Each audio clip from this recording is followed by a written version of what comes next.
Imagine you have fought a war inside your own head your entire life. A constant voice, always there, always wanting. Eat this, just one more. You know you shouldn't. And then one day you take a new medication, and about a week later, you notice something that stops you cold. The voice is gone, not quieter, gone. The food that used to scream at you from the fridge is just food. For the first time in your life, your own mind is silent. This is really happening right now to millions of people on a new class of drugs everyone is talking about. And it is doing something far stranger than helping people lose weight. It is turning down human desire itself. And in doing that, it has quietly detonated one of the oldest beliefs we have about who we are. Here's the first surprise. These drugs were not really designed for this. They started as treatments for diabetes, mimicking a natural gut hormone. Everyone assumed they worked in the stomach, making you feel full. But that is not the main event, because these molecules do not just talk to your gut. They reach all the way up into your brain, into the ancient reward circuitry, the deep machinery that decides what you crave and how badly. And there, they turn the volume down. The people taking them are not just eating less because their stomach is full. They are eating less because the wanting itself has faded. The drug reached into the control room of human desire and gently pulled a lever.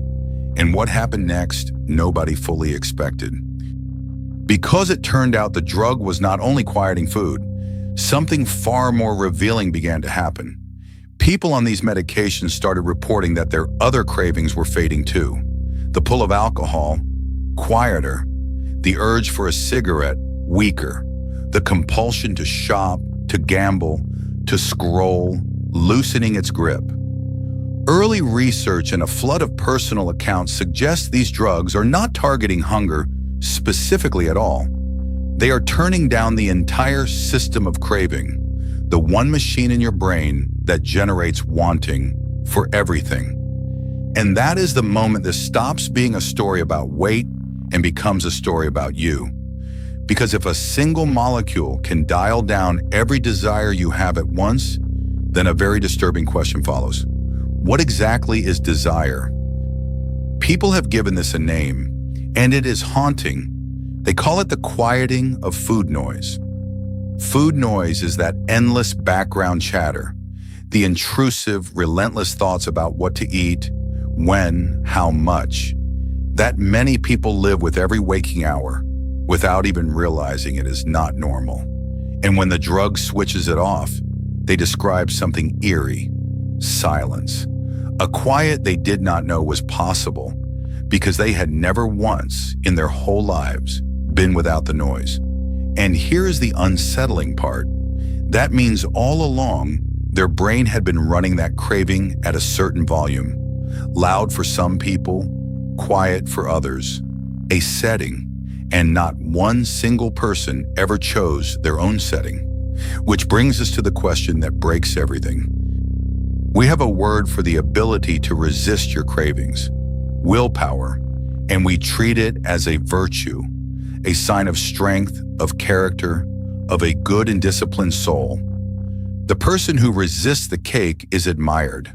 The person who cannot is judged as weak. But look at what this drug just proved.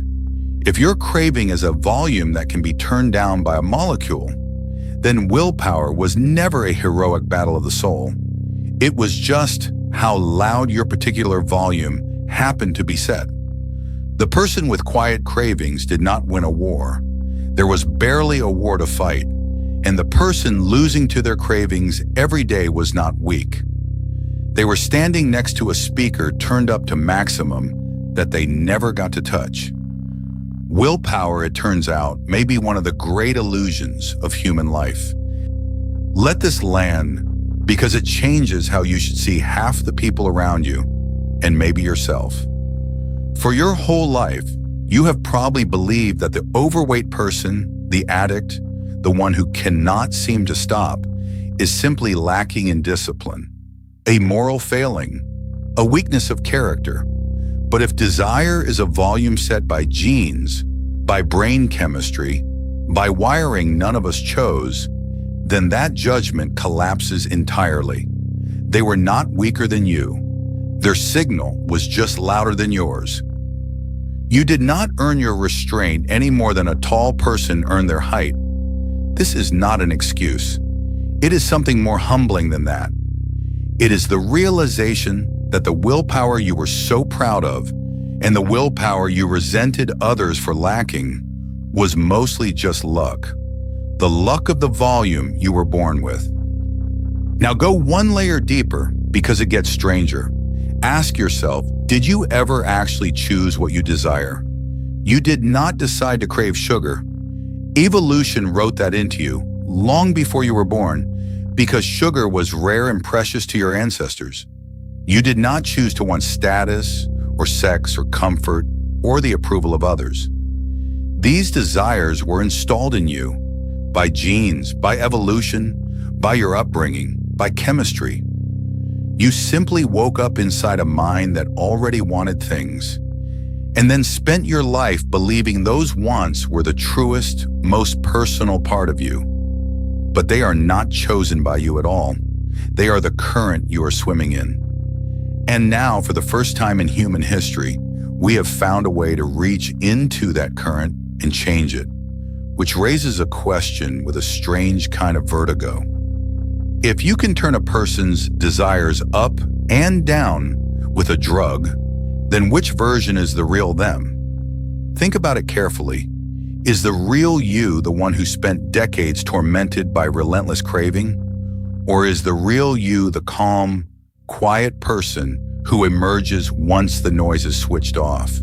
They feel like the same person, same memories, same voice, same sense of I.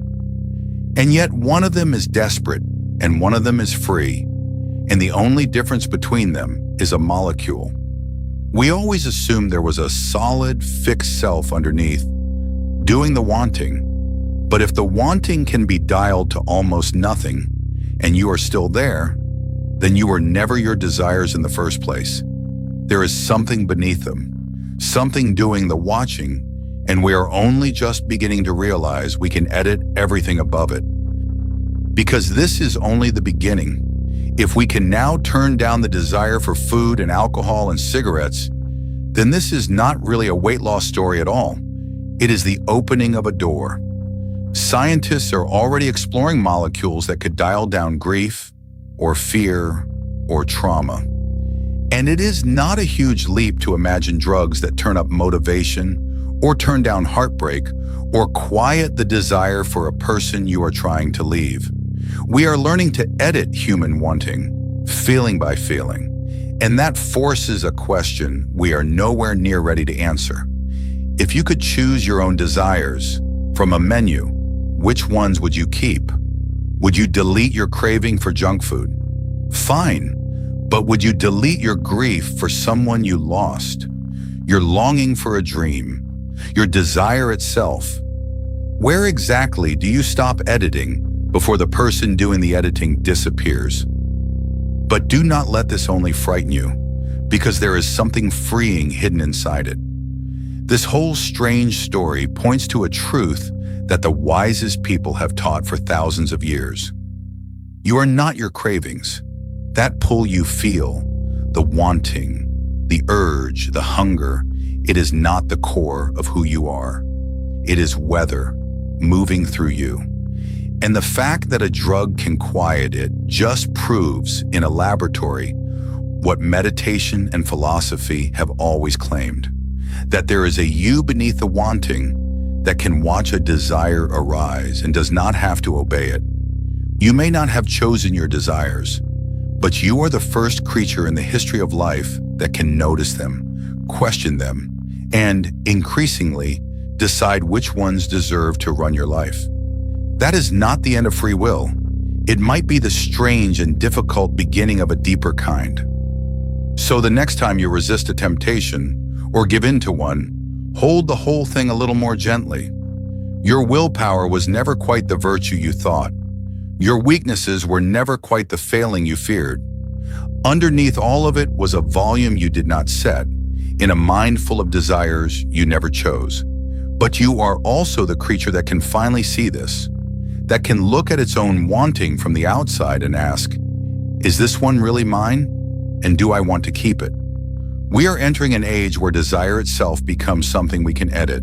And the only way through it, without losing ourselves entirely, is to know deeply who we are underneath the wanting.